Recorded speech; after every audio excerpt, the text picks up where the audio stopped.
hopefully that looked amazing. So yeah, a little bit more about the system here.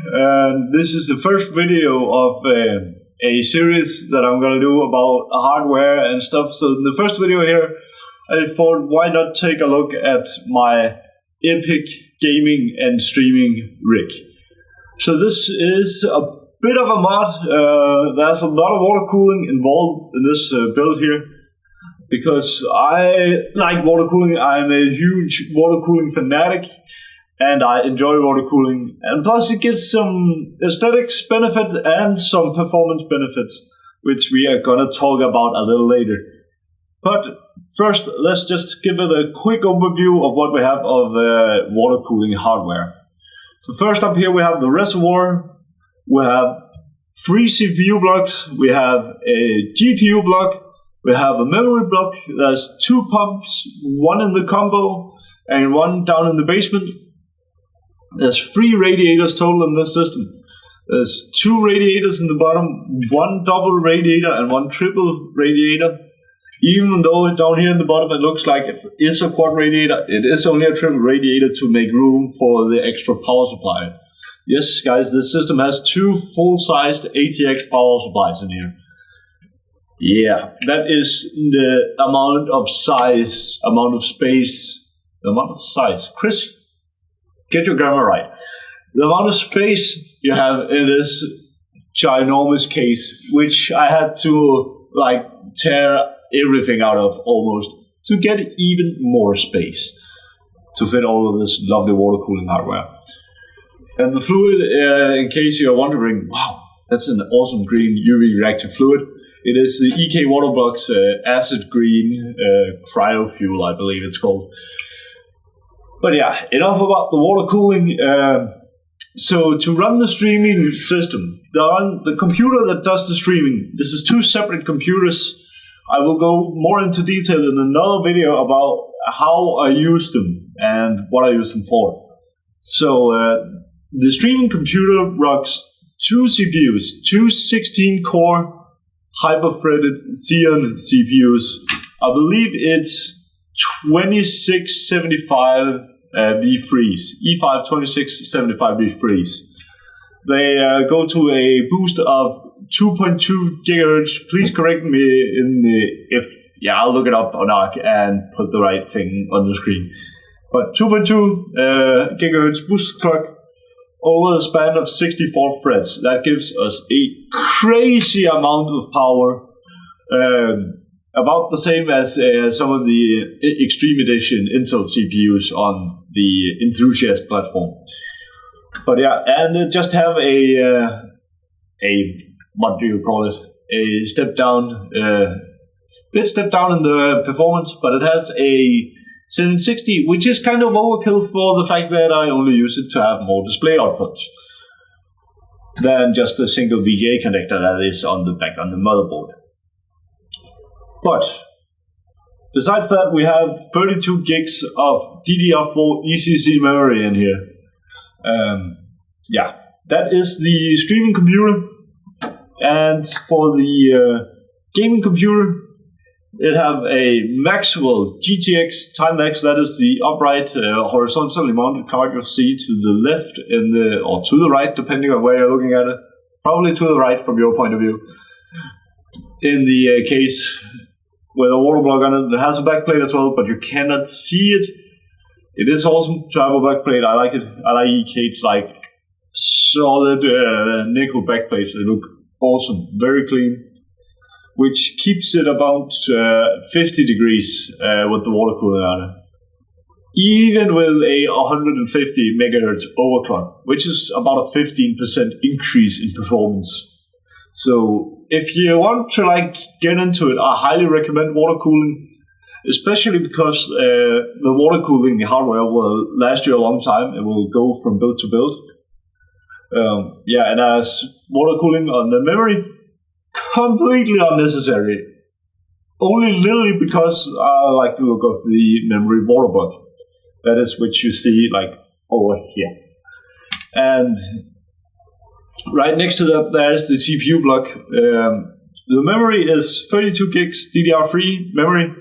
and it's a Intel Core i7 4790K Devil's Canyon CPU, currently running at 4.8 gigahertz, which is quite a lot. It gives us a lot of gaming performance, and because we're using all our lovely Xeon's power to encode the stream, we don't have that much worry about on the streaming taking up all of our CPU performance, so we don't have anything left for games. So yeah, that is about the hardware that's in here. There's a few, there's fans all over the place. These fans down here, I really like those. They are Corsair SP120 RGB fans, so I can change them to whatever color I want. So a little bit of reasoning why I picked these parts, and the cost. The power supplies is just fairly a 750 watt power supply from Corsair and a EVGA 600 watt power supply. Both 8+ gold units, so that's really nice. But yeah, some of the reasoning why I chose the parts that I did was because I wanted some more. I wanted as much performance as I could get with the money I had to spend. So I looked on the used market to get as much performance as I could. And the streaming computer without the graphics card cost me about $1,000, which is not a whole lot for a whole system with 2 Xeon processors. So I'm really happy about that purchase. And all of this is, this computer here will keep continuing to grow. The setup will keep, this beast here will keep evolving and continuing. This I have generously been sponsored by my viewers through donations and Patreon supporters, whatnot, Twitch subscribers. You guys have really helped the channel on the Twitch side grow. So yeah, and this is kind of the culmination of all you put into it. And I'm so happy of being able to build something like this. But yeah, especially because of the used market, and I've gotten so many parts for so cheap. Almost everything in this computer is secondhand. Fans, water cooling hardware is mostly bought new. Mostly there's some of like some angle fittings and stuff, and some of the water blocks are bought here used as well. But yeah, most of it is bought secondhand. And without you guys on the Twitch streaming platform, the stream wouldn't be alive due to hardware breaking and not working and having to replace it. So thank you guys. But yeah, enough about my lovely generous supporters. Let's kick it back into the system itself. So Chris, why in the world would you put 2 motherboards in one case? To make it more compact, so I could cart around this here to like events, LAN parties such as DreamHack, Gamescom in Germany. I'm planning to go there at some point as well. Yeah, simply because, and it saves up a lot of space. And I am a case modder, so whenever I get an opportunity to mod anything cool, I will do this. But yeah, I believe this is the most powerful single tower computer you will ever find on Twitch, due to the clock speeds of the i7 and the core count of the Xeon. So you have the best of both worlds. You can get it on a single CPU if you want that, but that is damn expensive, and I do not recommend buying Extreme Edition Xeons. I think that is going to be it for this time here. More videos about this computer coming up, and what I used to stream with, and tutorials and streaming, and all that good stuff. For now, take care.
Alright guys, if you like this video, don't forget to like and subscribe for more content and future videos. Maybe check out the Twitch channel.